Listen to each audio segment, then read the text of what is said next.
good. All right, everyone, if you want to make it to your seats.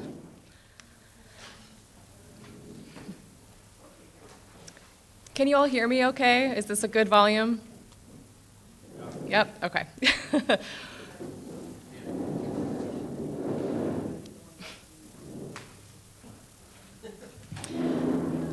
All right, well, welcome. Thank you all so much for coming out on your Tuesday night. And for those of you who are watching the recording of tonight's discussion, thank you so much. It's wonderful to see such interest in housing and Stow's future of housing. So it's been a handful of years now since we've had this type of forum and on such an important topic as well. So we're really looking forward to hearing from you what your opinions and perspectives are of our housing needs in Stow. So over the course of the past few months, we've been diving into the data and really trying to understand the existing conditions around housing in Stow. So it's time to share that with you all and to hear your feedback again on the housing needs for Stow. So what does our housing stock look like? Does it meet our needs? And do our shared values help us meet those needs that we have? So tonight we'll introduce ourselves. We'll hear a little bit more about who is in the room with us. We'll talk about housing production plans in general. What are they? How do they help us? We'll talk about our housing needs, and then we'll go into a little bit more about the community engagement efforts that are part of this plan. And sprinkled throughout tonight's presentation, we'll have opportunities for you to provide your feedback to us. So first off, who's in the room? I first want to introduce our steering committee. So we have Maureen Crawford, Mike Kopczynski, and Kathy Leonard, who are all here tonight. They're either members of the Affordable Housing Trust, the Housing Authority, or both. We're also supported by our consultants at MAPC, that's the Metropolitan Area Planning Council. If you want to introduce yourselves, Gloria. Hi everyone, thank you for coming. My name is Casey Williams. I'm a housing and land use planner at MAPC.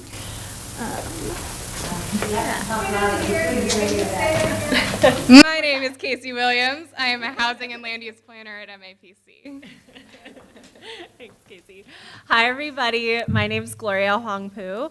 I am a community engagement specialist at MAPC, so really helping to support Valerie and Michael here with making sure we're hearing from folks across town about what your housing needs that you're seeing in Stow are, and excited to be here with you all this evening. And from the town staff side, I'm Valerie Ortiz. I'm the planning director in Stow. Hi, I'm Michael Slagle. I am the land use planner and GIS administrator. Great. So let's hear a little bit about you all.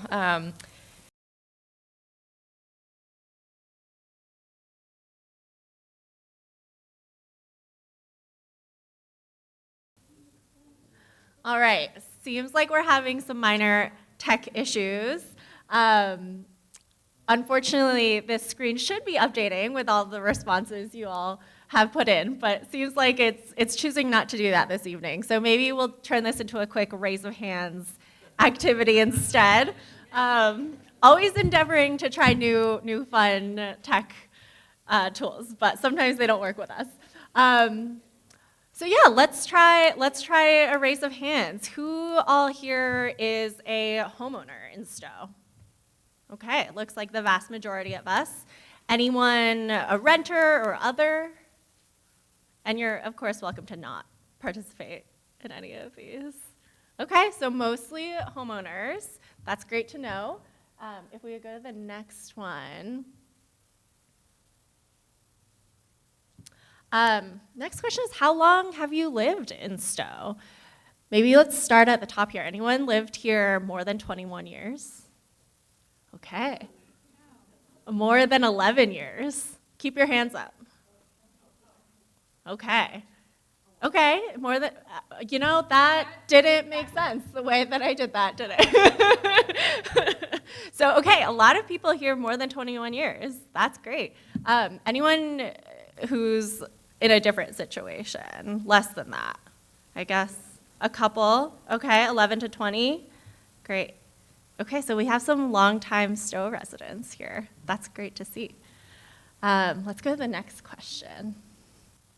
I was really counting on that poll everywhere to do this for me. Did not think through these questions. Okay, have you attended a Stow planning meeting before? Yes, if you've been to one of these. Okay, great. So most people sort of know the deal. Again, as you're seeing already, we're going to try to change things up a little bit with some tech, with some activities that you see at your table.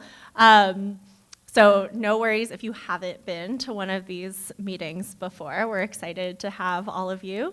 And then I think one last question. What is your favorite thing about living in Stow? Our idea was to have the poll ever create a word cloud for us here, but maybe we'll take a minute to just, one person at each table if you want to shout out a word or phrase about what you love about living in Stow. There are also Post-it notes on the tables if you will feel more comfortable writing it down. All my stuff's here. all his stuff here. I like that it's fairly quiet. Yeah. Someone said they like it's really quiet. Small town, After rural 7. aspect. Small town, rural aspect. Sense of community. And a sense of community. What's that like? That's great. Yeah. All sound like really lovely aspects of Stow. And I think we've already seen some of it just coming here this evening. With that, I feel like I personally have a better sense of the room, so thank you all for going through those introductions together. I'm now going to turn it over to Casey to talk a little bit about what a housing production plan is. All right, we're going to do rapid fire housing plans 101. So what is a housing production plan? It's a plan to guide housing production in your community based on your community's needs and values and goals. It is a process for understanding local housing needs, a tool to establish affordable housing goals based on those community needs, and a roadmap of strategies to achieve those goals, including local policy recommendations and identification of development strategies in town. There are 3 kind of main components to a housing production plan. The first being a comprehensive housing needs assessment, which is a little bit what we'll start to share with you today. This uses information like census data and past plans to look at and identify community housing needs. Based on that needs assessment, the team will begin to develop a set of affordable housing goals, and with your input, begin to develop strategies for actually implementing those goals and ideals. This is not Stow's first rodeo. The most recent housing production plan was completed in 2016.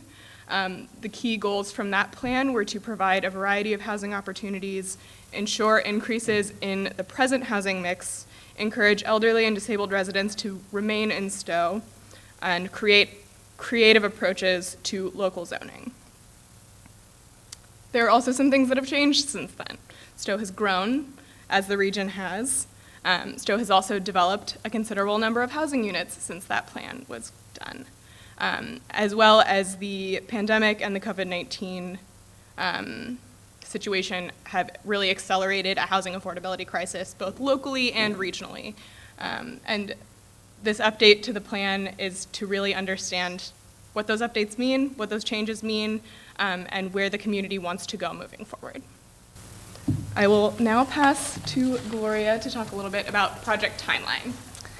Awesome. Thanks, Casey. So just to give you a quick overview of what the process of this housing production plan is going to look like, you can see we're under that second column in the fall with the kickoff forum that we're at together today, and then a community survey that I think some of you have started to pick up, but will sort of launch coming out of today's forum. Getting us up to this point, over the summer, we did a lot of prep, sort of developing this community engagement plan, doing a lot of that needs analysis from the data side that Casey was mentioning, and getting our steering committee together.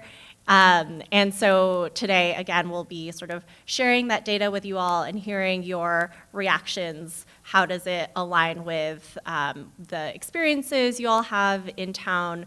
Where do we need to sort of bring some other kinds of information in to bear to really flesh out the story? And then from here, we're over the winter going to be moving into doing some focus groups as a continued part of that engagement process, really refining those housing needs, takeaways that we identify, drafting some affordable housing goals, and in our second forum, really leading us into developing those strategies, as Casey mentioned, with the goal of really finalizing a plan in the early spring. And the housing production plan as sort of this type of report is ultimately going to be approved by your planning board and select board in town. So aiming for that in the spring. And then on the next slide, briefly just wanted to share here our community engagement goals for this process, and hopefully you're seeing these goals come to life this evening. First here, informing residents about what we're seeing in terms of housing needs and challenges from, again, that data angle, but then equally gathering information and hearing your stories about your lived experiences with housing in Stow.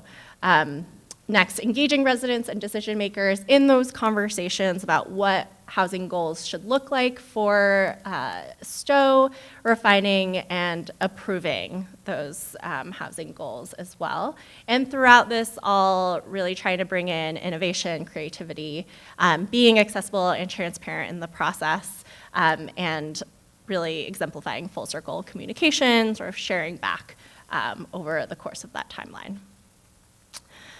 So with that, we'll turn it over to Valerie and Michael to get us started digging into the data that we've been looking at.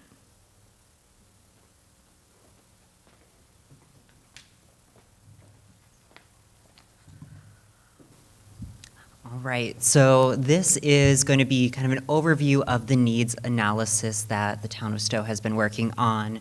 And we're going to go over these three bigger categories, which are demographics, housing stock, and housing affordability.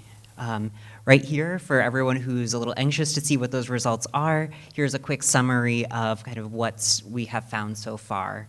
Starting off with demographics, Stow has seen some growth in recent years, some aging in the population, decreasing household sizes, and a very predominantly white community. Since then, Stow has created a number of housing in recent years, and the majority of that housing that has been created is single-family owner-occupied. Like many towns in the region and the state, there is a big housing affordability crisis that we are going through. And we see a number of houses right now that are experiencing what's called cost burden, and renters are most likely to be those who are experiencing a cost burden. So now we'll go into a little bit more detail, starting off with the demographics. So for this, we looked at a variety of different data sources, like the US Census, which most of you should have taken, super important to take for planning practice and getting these plans to be as accurate as possible.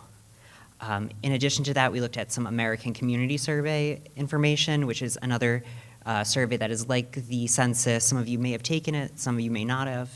And then we compared some of these demographic characteristics to other similar communities that are in our region and have similar conditions to Stow.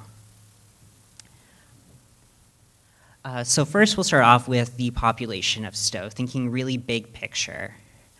In the chart here, you can see that Stow has had a fairly rapid increase in population from the 1960s to about the 1990s. And since then, the population has started to level off a bit. We have some housing statistics here, and that between 2010 and 2020, the population of Stow has increased by 8.9%.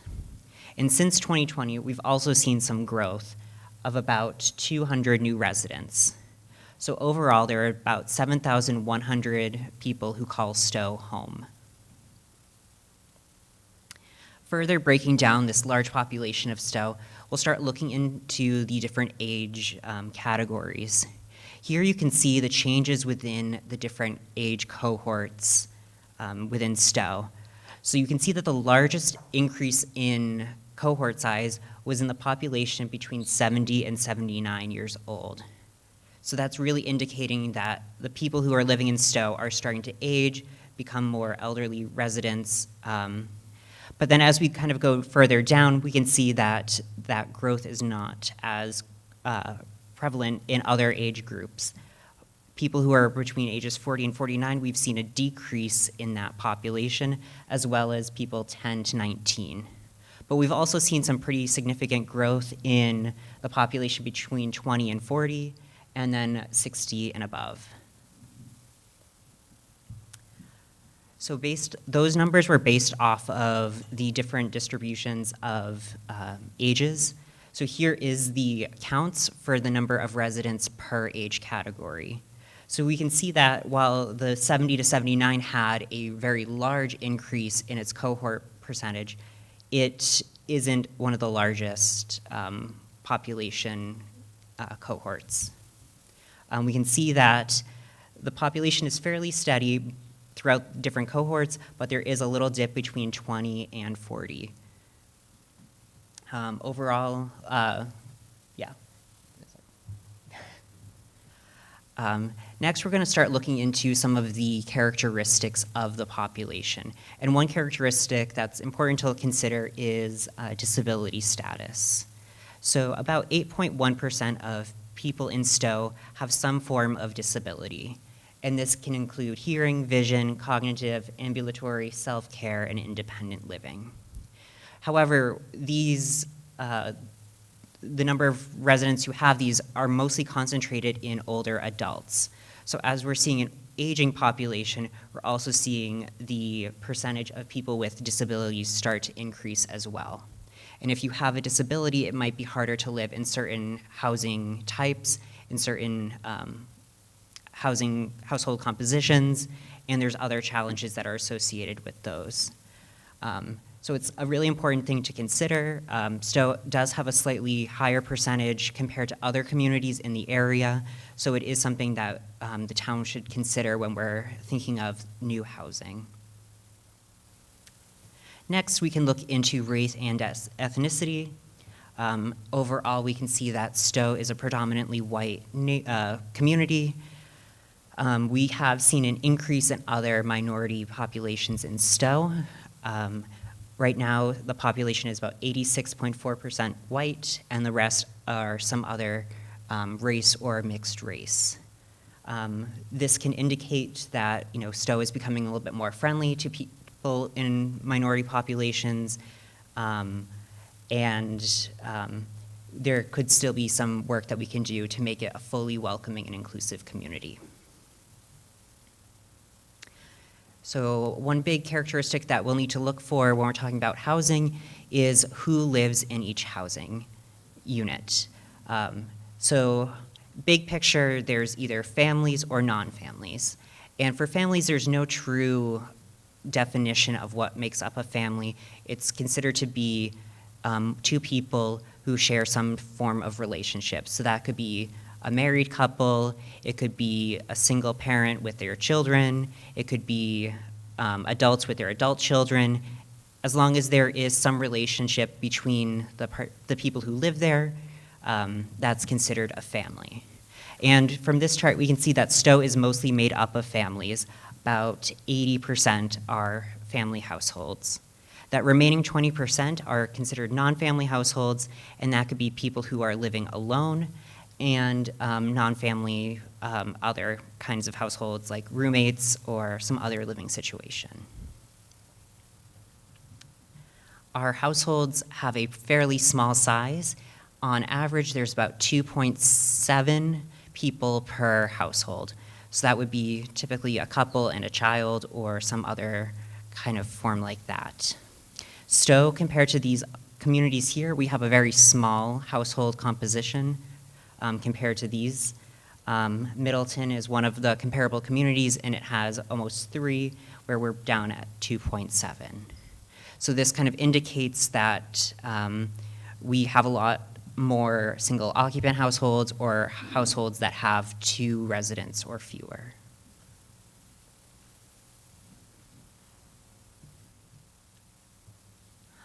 All right, so we have a poll everywhere, but since that wasn't working earlier, we'll have, raise your hands. Yeah. I'm trying to see if the poll everywhere can work with, but let's just do raise your hand. Okay. Since the poll everywhere isn't working, we're just going to raise our hands to think about some of the characteristics that were most surprising to us about Stow's population. So we have Stow's population has grown 8.9%. We have Stow has an aging population. Stow, oh, I didn't get into that. Oops. Stow has a fairly large population under 18 and over 65. 8.1% of residents have a disability. 86.4% identifies as white. Most households are families. And out of our context communities, Stow has the lowest size. So from a show of hands, was anyone surprised that Stow's population has grown 8.9%? No. Interesting.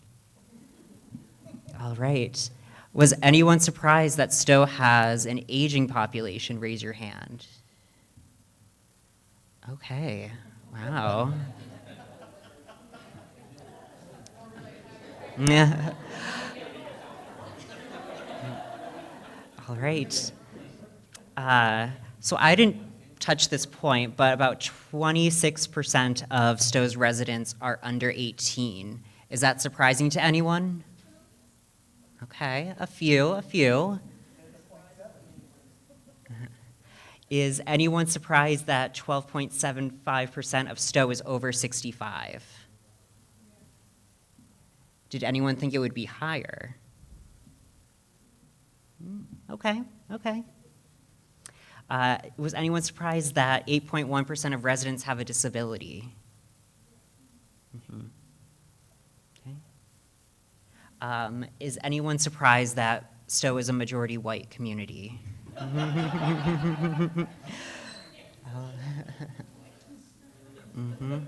right. Was it surprising that most households in Stow are families? And was it surprising to anyone that we have the lowest average household size out of similar communities? Yeah, that's surprising to me.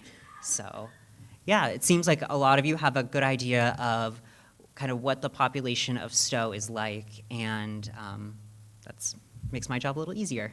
So thank you.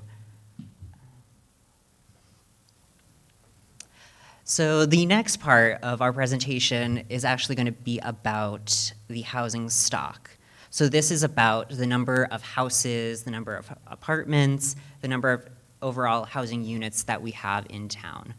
Most of these statistics were gathered from either the US Census or the American Community Survey. So for housing inventory, currently Stow has about 2,700 households.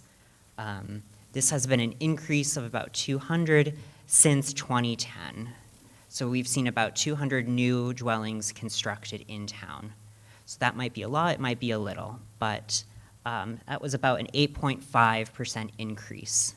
And this is significant, this is a little bit higher than our context communities, and it is higher than overall Massachusetts and our greater Boston area.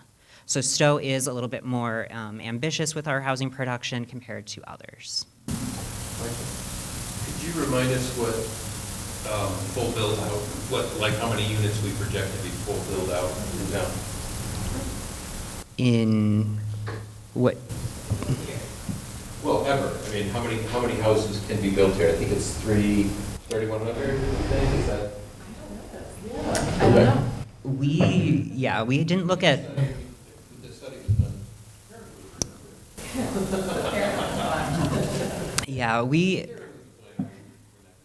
we didn't look at a full build-out analysis yet. There has been changes to the zoning, which would allow a little bit more flexibility. And with some of the other tools that we have, it allows more dense housing.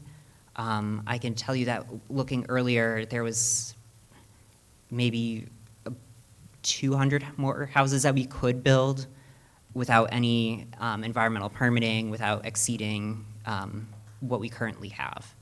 But, mhm.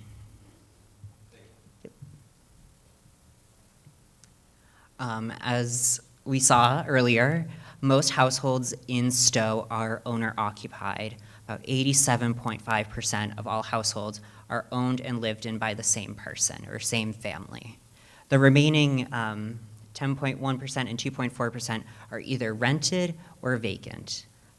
These numbers might be a little bit off. They were from the American Community Survey, so there is a slight margin of error. In comparison to other communities, Stow is about average when it comes to the number of owner-occupied versus renter-occupied units. And this is something that we can easily change in the future if that's a need that we see fitting for Stow. Probably unsurprising, there is about 75 to 80% of housing in Stow is single-family residences. So this is your house on your own lot. You own the house, you own the lot, and it's occupied by one family.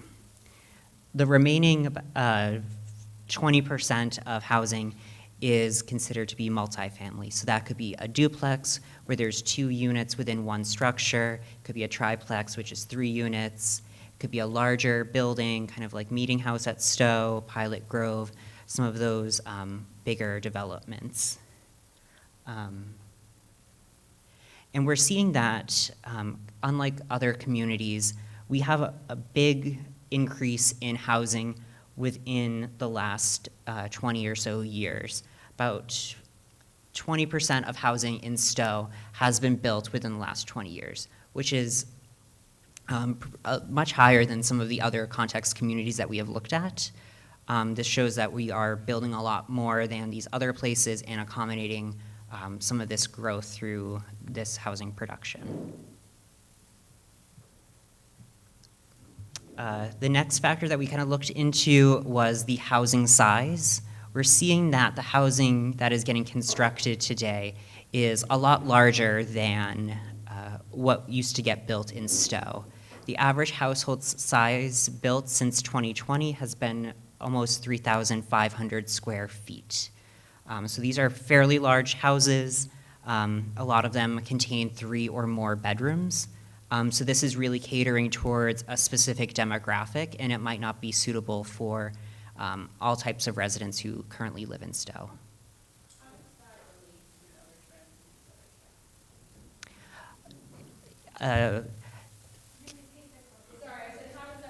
To other trends in other towns? Like, are other towns also building much bigger houses, or is it just Stow?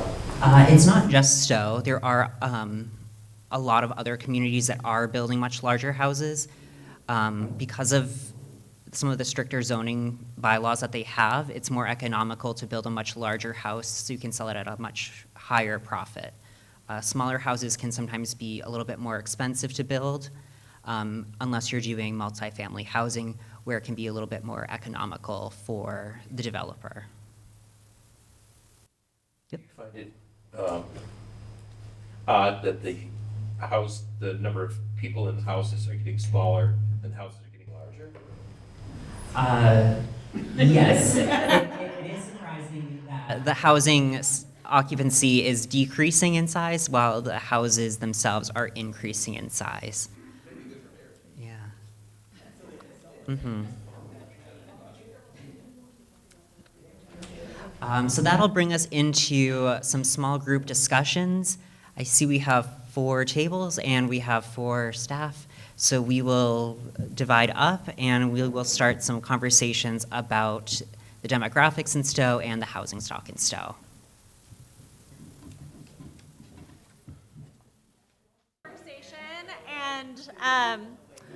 We're going to wrap up this section of the conversation in the next 10 to 30 seconds. Have a little bit more information we want to share with you all. And then at my table, at least, we were starting to talk about our personal stories and experiences with housing, and we'll dive a little bit more into that in our next discussion portion. So wrapping up your final thoughts, final stickies, and we'll get back to the presentation slides up here. All right, so the last section that we're going to talk about is housing affordability.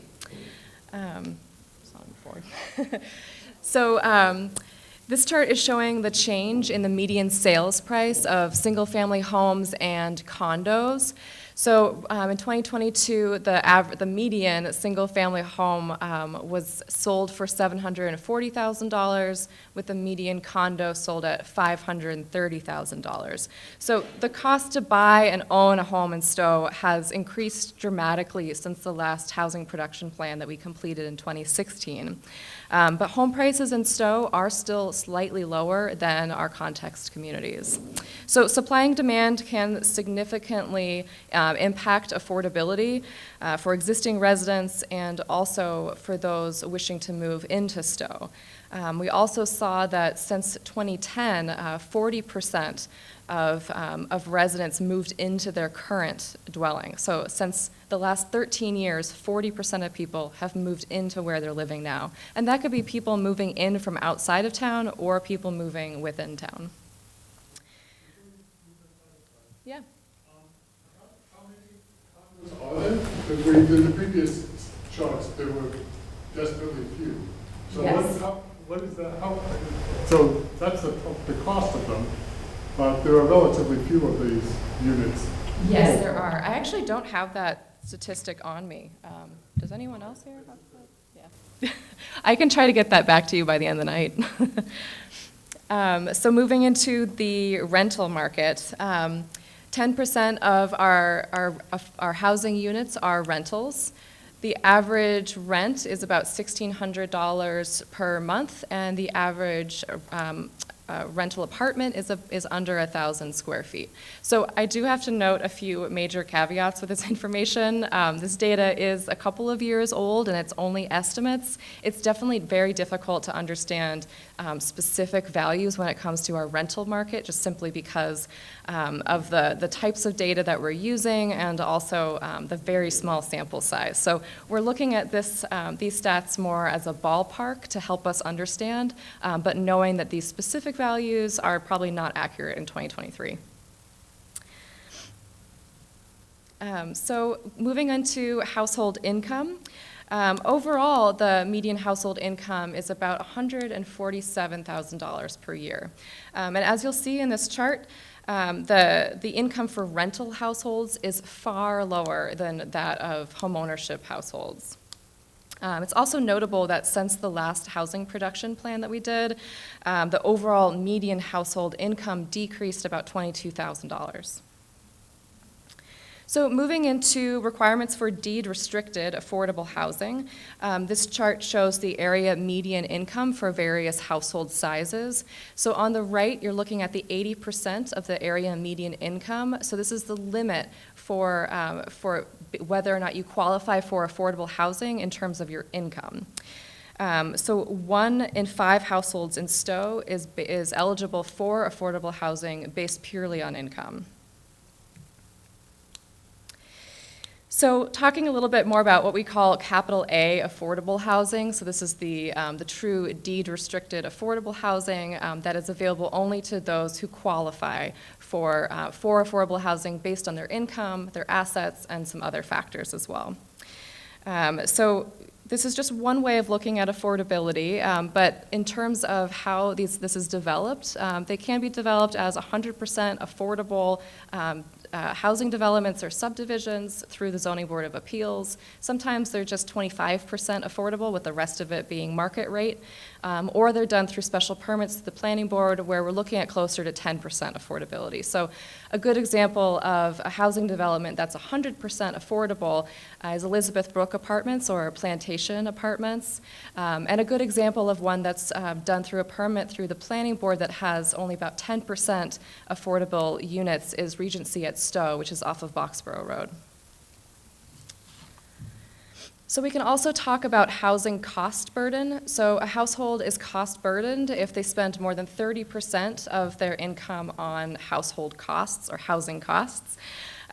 So as is typical, more folks who are low income are experiencing cost burden, but we have seen cost burden throughout all the income brackets in Stow. So currently, over a quarter of households in Stow are housing cost burdened.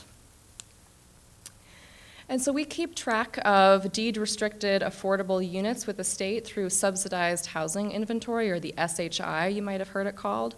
So you might have remembered me saying that 1 in 5 households in Stow is income eligible for affordable housing, yet we only have 1 unit of affordable housing for every 3 eligible households. And I will also say that it doesn't quite align this evenly or this nicely, because about 32% of our units that are on the SHI are set aside for folks over the age of 65. And with a few housing developments that are coming down the pipeline, that percentage is only going to increase to about 40%. So we know that in the coming years, Stow is going to have a greater need for affordable housing units that are not age restricted or that are for folks under the age of 65. All right, so we'll move into our next small group discussion. Did you want to introduce this? Sure.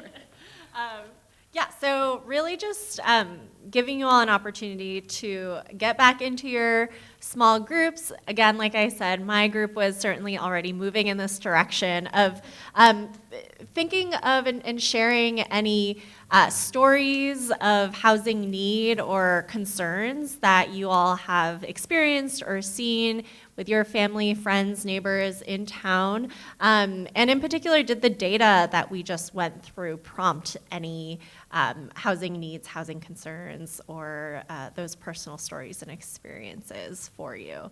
So take a few minutes to grab a sticky note or two and jot down any ideas in response to the prompt, and then we'll get back to our small groups at our tables to have a conversation about that.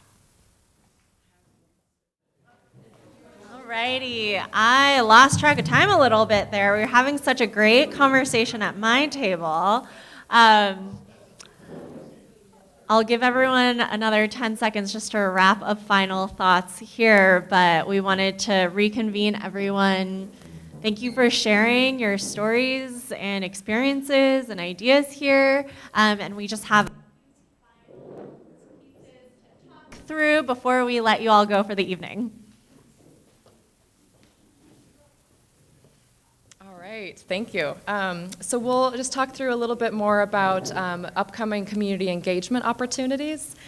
So as Gloria was saying earlier, we're in phase 2 of our project timeline. So we still have a few months left. We're looking to complete at the end of February.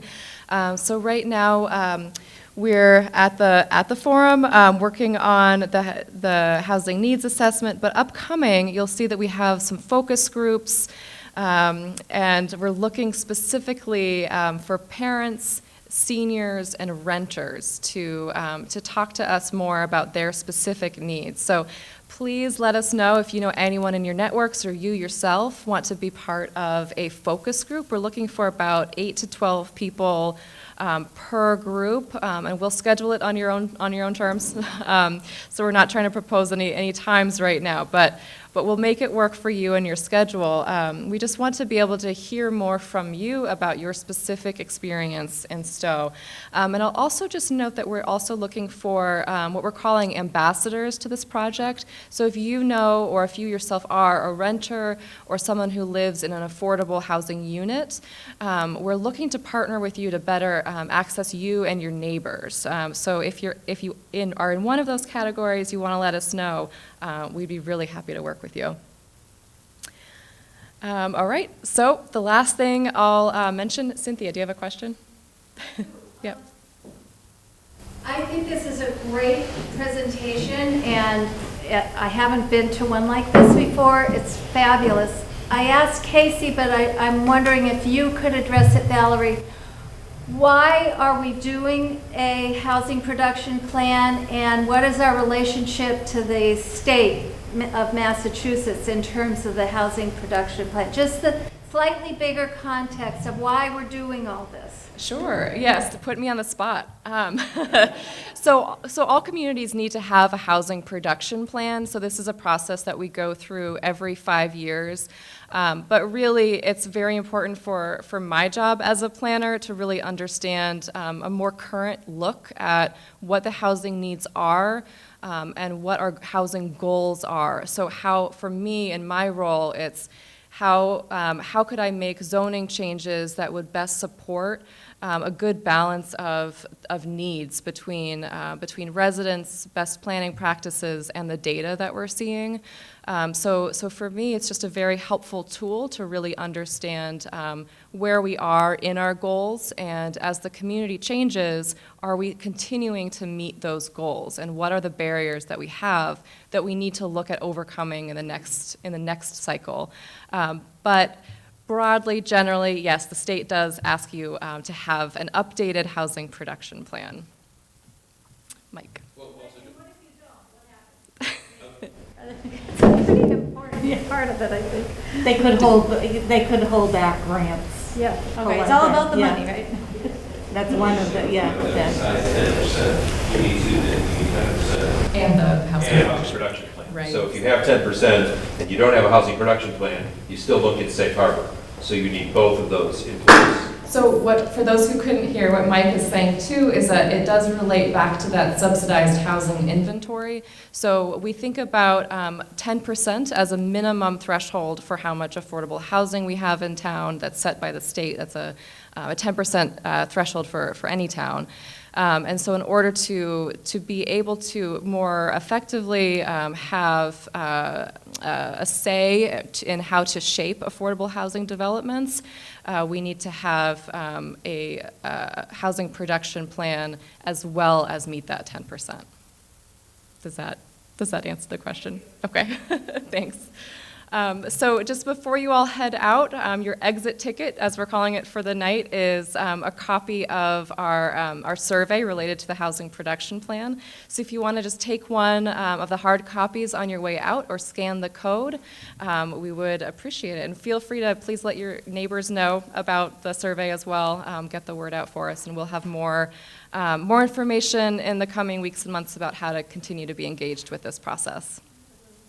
So thank you all so much for coming out and attending, and let us know if there's any questions that you have. We'll please be in contact through this process. Thank you. Thanks.